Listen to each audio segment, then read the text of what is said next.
Salam, selamat siang sahabat terkasih. Hari ini kita masuk dalam masa Advent, masa menata hati dan merenungkan kedatangan Tuhan. Siang ini kita akan membaca dan merenungkan firman dari Matius 3 ayat 1 sampai 12 tentang panggilan pertobatan dari Yohanes Pembaptis. Mari kita siapkan hati, tenangkan pikiran, dan izinkan firman Tuhan berbicara kepada kita. Mari kita membaca Matius 3 ayat 1. Pada waktu itu datanglah Yohanes Pembaptis dan berkhotbah di padang gurun Yudea. Sahabat terkasih, padang gurun Yudea menggambarkan kesunyian, tempat di mana banyak suara dunia meredup, sehingga suara Tuhan terdengar lebih jelas. Ayat 2, bertobatlah sebab kerajaan surga sudah dekat. Sahabat terkasih, bertobat di sini berarti metanoia, perubahan arah, perubahan hati, perubahan cara hidup. Inilah panggilan utama Yohanes, menyiapkan hati, menyambut Mesias.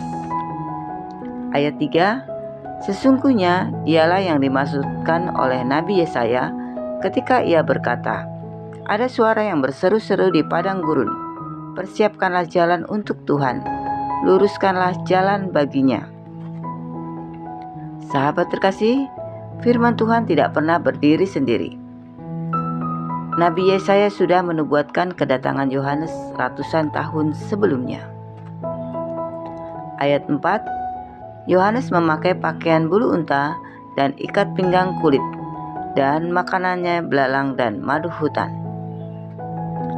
Sahabat terkasih, kesederhanaan Yohanes adalah bagian dari pesan itu sendiri, bahwa pertobatan bukan soal kemewahan, tetapi kerendahan hati.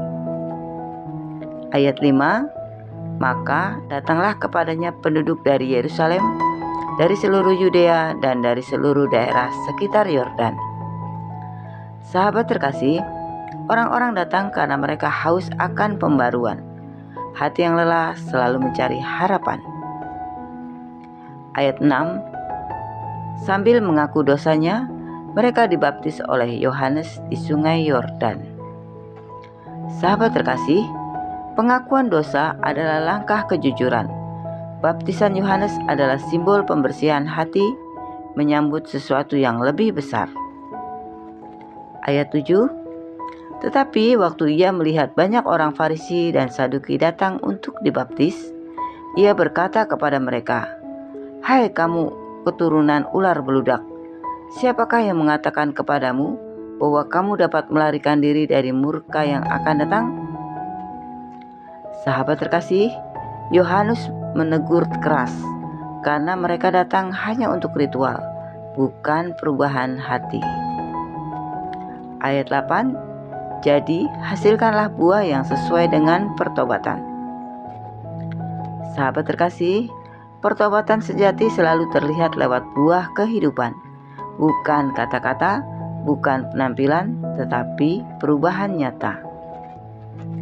Ayat 9, dan janganlah mengira bahwa kamu dapat berkata dalam hatimu, Abraham adalah bapa kami, karena kami berkata kepadamu, Allah dapat menjadikan anak-anak bagi Abraham dari batu-batu ini. Sahabat terkasih, Yohanes menekankan bahwa status rohani tidak bisa diwariskan. Pertobatan adalah pilihan pribadi. Ayat 10, kapak sudah tersedia pada akar pohon, dan setiap pohon yang tidak menghasilkan buah yang baik akan ditebang dan dibuang ke dalam api. Sahabat terkasih, gambaran yang tegas, Tuhan peduli pada hati yang berbuah. Ayat 11, aku membaptis kamu dengan air sebagai tanda pertobatan, tetapi ia yang datang kemudian daripadaku lebih berkuasa daripadaku. Ia akan membaptis kamu dengan Roh Kudus dan dengan api. Sahabat terkasih, Yohanes merendahkan diri dan menunjuk kepada Yesus, Mesias yang akan mengubah hidup dari dalam melalui Roh Kudus. Ayat 12, alat penampi sudah di tangannya, dan ia akan membersihkan tempat pengirikannya dan mengumpulkan gandum ke dalam lumbung. Tetapi debu jerami itu akan dibakarnya dengan api yang tidak terpadamkan. Sahabat terkasih, ayat ini mengingatkan kita bahwa Yesus datang untuk memurnikan, membedakan apa yang sejati dan apa yang tidak. Sahabat terkasih, mari kita berdoa bersama.